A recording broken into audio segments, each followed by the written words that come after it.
Hello everyone, my name is Aleja, you can call me Lay, and welcome back or welcome to an episode of A Little Atypical.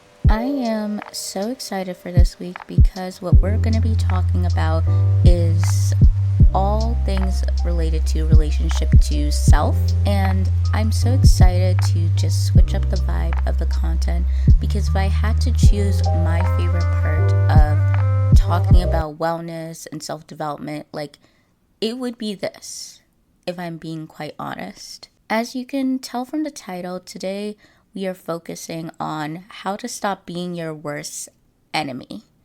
And I felt like this is something I truly wanted to talk about because in a time where is so much comparison and there's so much going on, we always tend to compare ourselves and berate ourselves and not appreciate all that we are. So I really just wanted to talk about it and jump right into the episode. I think I'm one of the best people to talk about this because I, for the longest time, was my own worst enemy. I just want to share some of the things that I learned throughout my healing era. Now that I'm out of it, I'm kind of in my reinvention era 2.0. And this is what I learned from the first round. So my first tip for you to stop being your worst enemy is understand that your insecurities and the things you view negatively about yourself never come from you.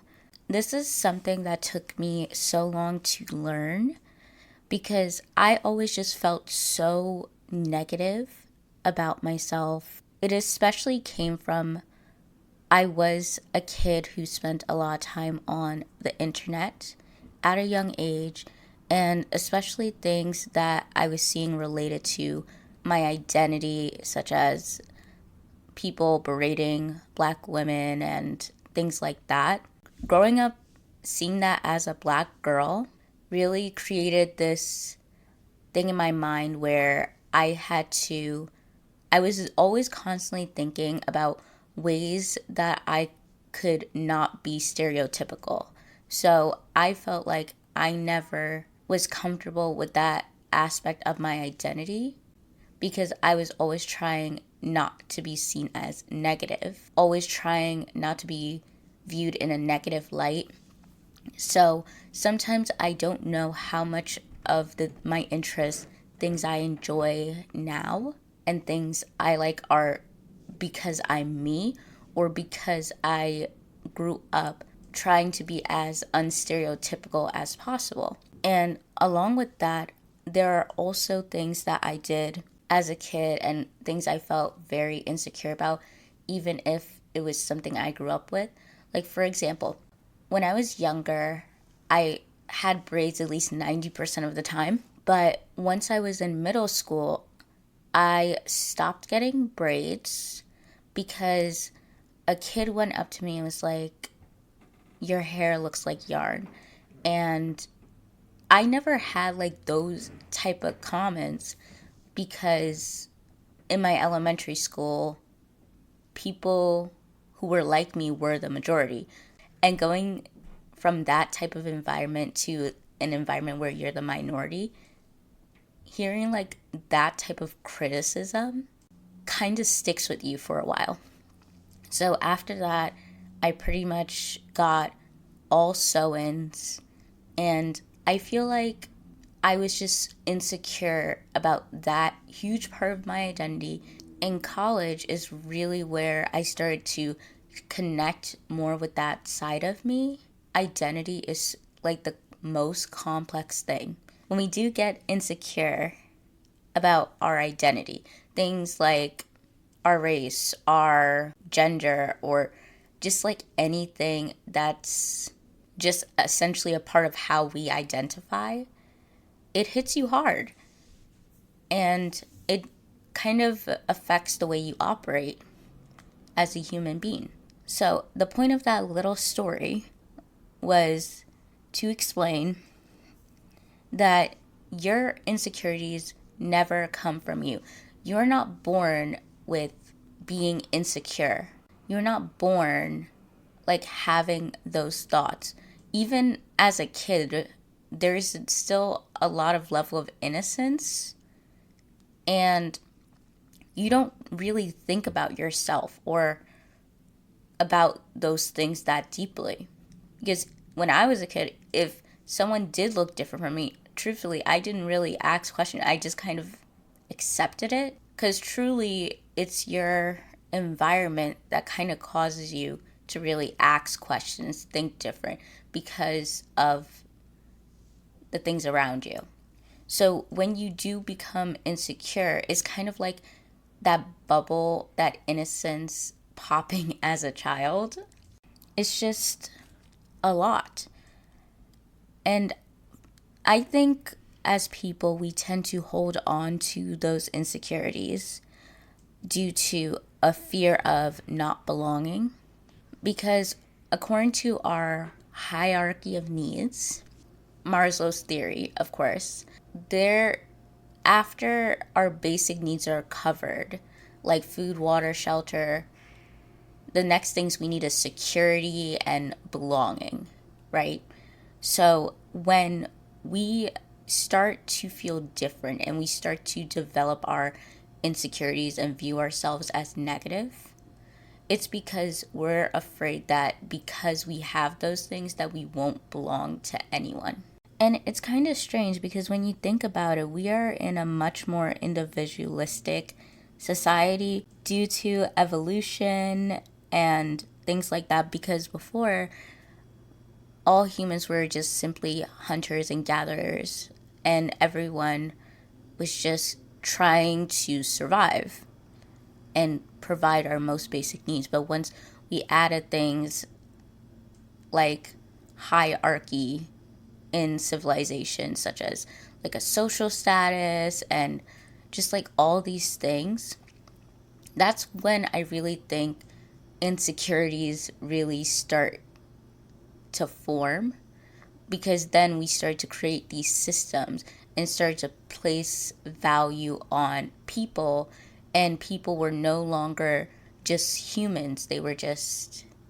People were no longer just seen as people, but how people assign your value is like, what do you add to society?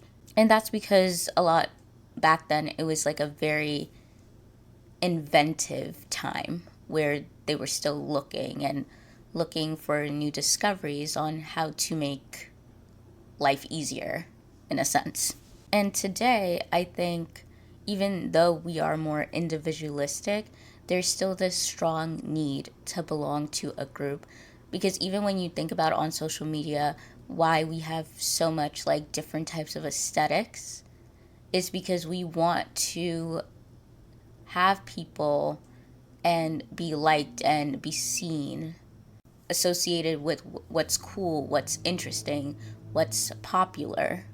And those are not new concepts, even before social media. Like, how many times have you seen like an early 2000s movie or a movie from the 90s or 80s about someone wanting to be popular? All that is just a need of belonging. But I do think that's why we hold on to that insecurity. That's just a reminder that it's not your fault that you have insecurities. And I do want to make this part clear that it is not your fault that insecurities happen, but it is your responsibility to kind of reframe how you think about them and reframe your thinking, unfortunately, because it doesn't serve us to be insecure. It serves everyone else. Because when you're insecure and you're not seeing yourself for all that you are, it's so easy for people to take advantage of you. It's so easy for them to benefit from you because you're not seeing yourself as good enough. So once you reframe your thinking, it is a sense of protection to who you are, and also insurance for who you're meant to be. Because if people were not insecure, people get worried because people know that having confidence is a sense of power. To not be your worst enemy, I need you to understand this, but also need you to know that this is just essentially a part of it, even if it's not right or not fair. That we have to do this. But moving on to point 2, which is even when you want to change things about yourself, you don't need to hate yourself. You don't need to hate the past versions of you. I want to start this point by saying changing yourself out of self-hatred is never going to be sustainable. When it comes to wanting to change yourself, change your life, and do all the things, intentions matter. Personally, one thing I've noticed is when you do want to change yourself, people always tend to think it's because of self-hatred, which for some people that's just not the case. It does take a while to want to change yourself because you want better for yourself, because you know you deserve to be who you're meant to be. Just because you want to change, that doesn't mean that your past self wasn't enough. It's just sometimes you outgrow that version of yourself, and that's okay. It's okay to want to change, and it's okay to want to be different. But to get to that point, an exercise that really helped me is kind of making a Venn diagram. I labeled it things I love about each era of me. I would say, about 3 different eras. Well, I kind of placed it as 3 different eras because it was kind of easier to navigate, because I was kind of thinking of like which points of my life did I have the most change. So it's 3 circles. I'm going to start with 2015 and below. So in that era, I said that I loved my family so much. I loved that I was a hopeless romantic. I loved that I was very imaginative. I loved that I spent a lot of time reading. I loved that I was very expressive of my emotions. And I also loved how I set goals easily at that point in time, because essentially in that era, I was just a dreamer. And I've always been a dreamer since I was a kid. 2015 and below, I was 14. So basically, this is about me 14 and below. And I loved those things about myself. There's something about dreaming and being hopeful that's just such positive vibes. And I miss that sense of innocence where I felt hopeful about life. And those are things I still want to have, because I will add that between all those circles in your different eras, I put in the center traits I want to have. In this exercise, you're essentially looking for things you liked. You're complimenting yourself. You're finding the good in yourself. Even when you don't think there's anything, sometimes you don't see it in the moment, because I was not able to see the good in myself until pretty much recently. I made this, I would say, was it last year? Either end of 2022 or early 2023. The next era, I put 2016 to 2019, and I labeled that like my baddie era. And I said things like style icon, makeup slade. I had a nice body at that point because I was, working out a lot, and I felt like it was like a very social time. I had a lot of friends at that point, and I cared deeply about my friendships. And of course, hair done, nails done, and always looked put together. Then in the quarantine era, which was 2020 to 2021, I said I was ambitious, passionate about goals, high levels of emotional intelligence, excited to learn in school. I was in my very spiritual era, career focused, but also invested in hobbies, That's when I started my YouTube and everything, and tried new things and created the most content. Those traits are what I want to carry to who I am now, as I'm in this era of transitioning from essentially girlhood to womanhood, because I graduated college, I worked for a bit, now I'm on a break, and I'm just trying to transition from being a young adult to what feels like an actual adult. I think this is very important to talk about because you need to find the good in you if you're not going to be your worst enemy. Even if it's something smaller than that, I just went by things, characteristics that I did like about myself, and things that I still want to be. Moving on, this is a great transition, but 3, I wrote down, if self-love is too hard, aim for self-neutrality. This is something I don't see a lot of people talking about because I really did hate myself a lot back then. And it was very hard for me to kind of jump to self-love. And I feel like when people talk about, oh, you just gotta love yourself and do this and do that in ways to show you love yourself, it kind of feels like a shock. Like, and I always fell back, and then I got mad at myself for falling back. Self-love was too big of a step for me. So I think what people should start suggesting in this journey, especially if you're coming from a place of very bad self-hatred and depression and anxiety, is just to be neutral with yourself. And when I say this, I just mean focus on making peace with yourself. You don't have to become your very best friend right away. You don't have to fall in love with yourself right away if it's too difficult. I'm not saying not to love yourself. Don't mix up the words. But what I am saying is sometimes in this journey, you need to take baby steps. And in this case, self-neutrality would be a baby step. Just agree to no more name calling. Agree to no more criticism, and kind of practice mindful critique.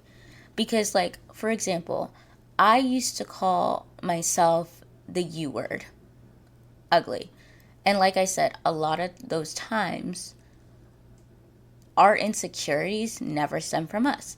So I always thought I was ugly because, one, at that point of time, I never had a romantic experience. I never had, like, people seriously interested in me.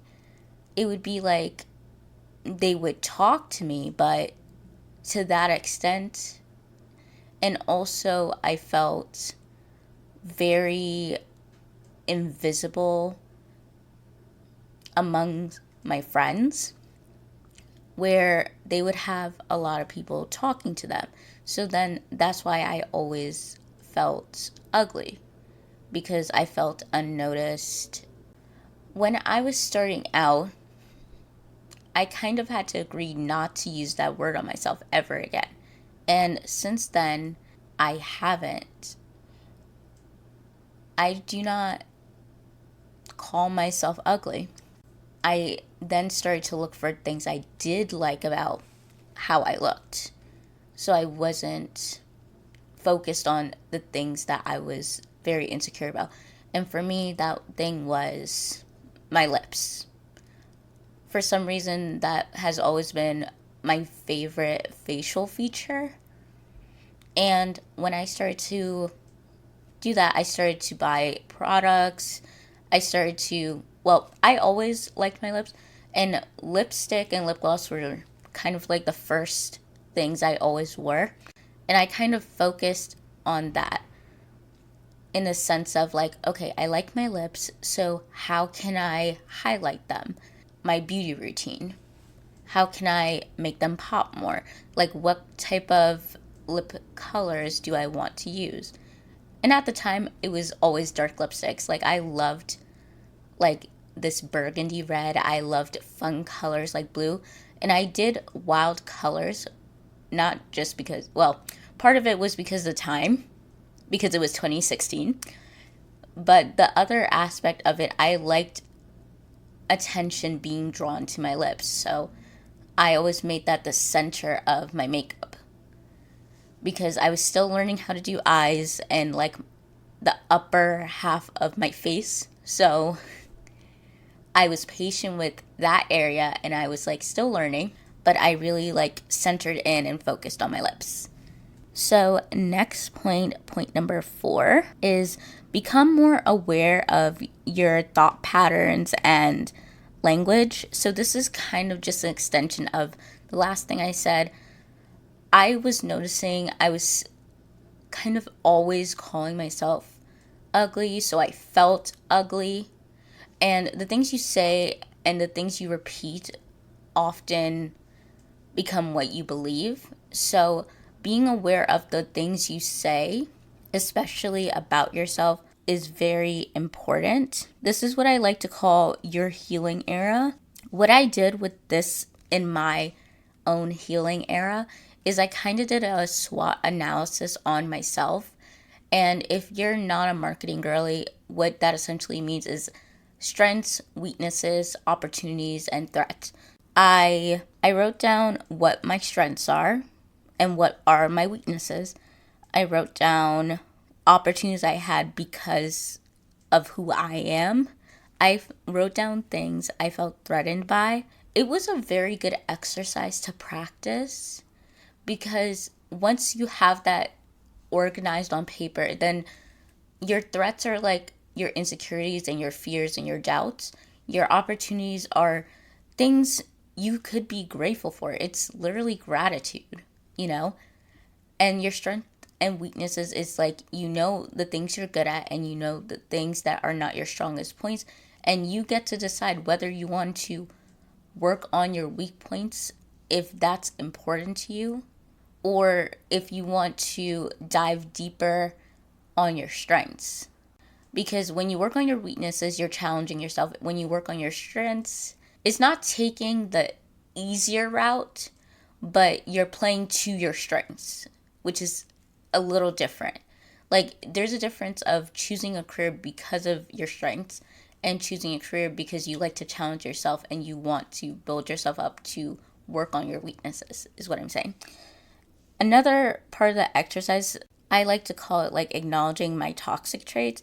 And I basically chose 5 toxic traits about myself. And then it's kind of like a column. So you choose 5 and you list them in the first column. In the second column, you write where they stem from.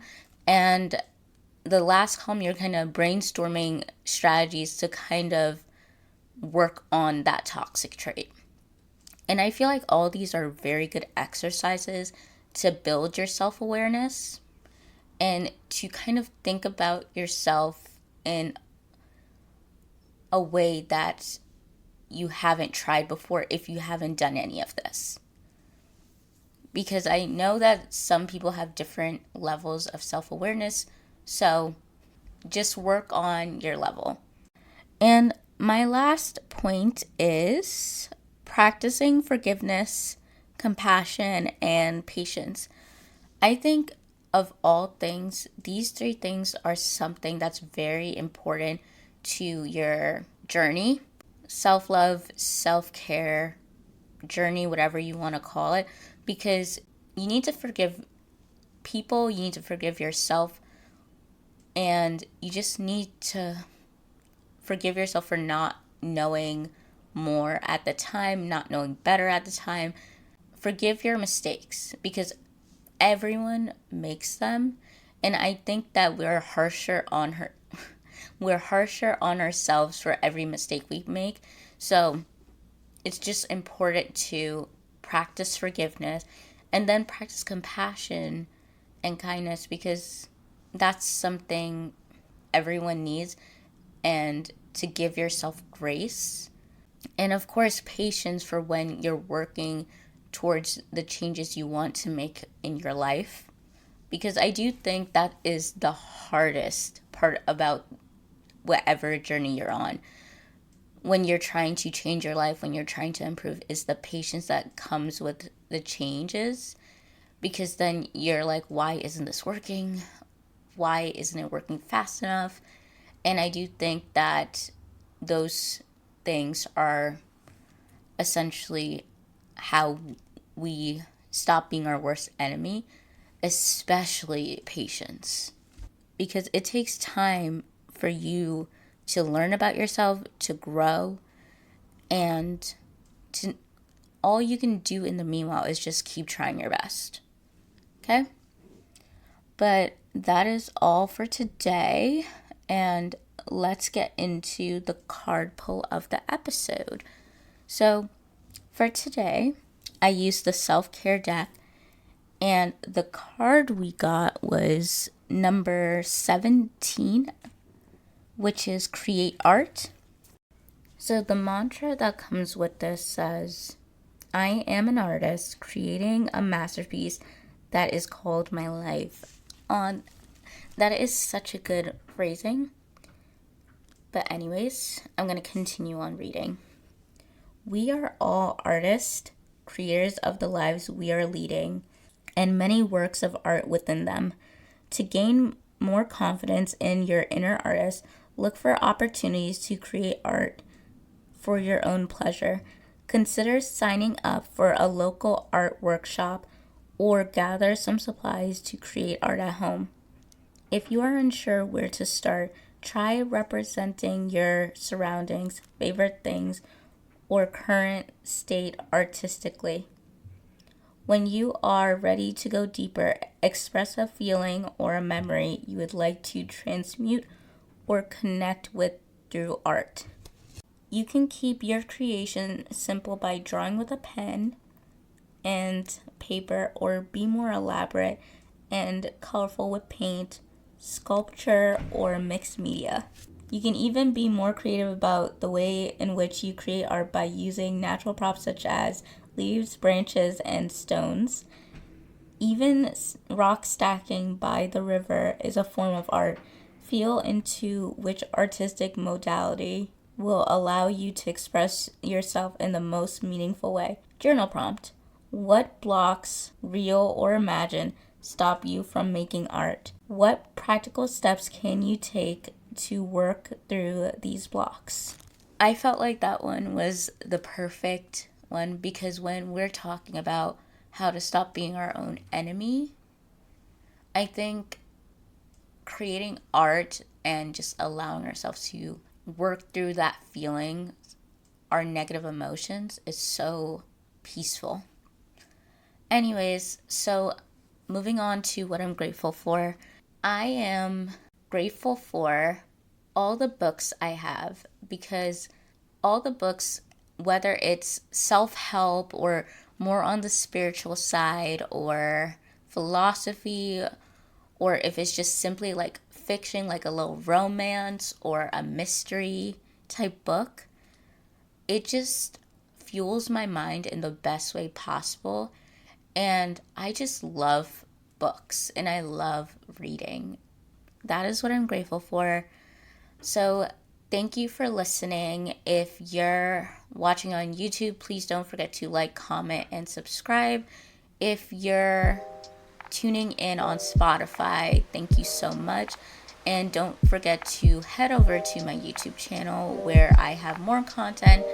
So have a good day, evening, or night, and I will talk to you next time.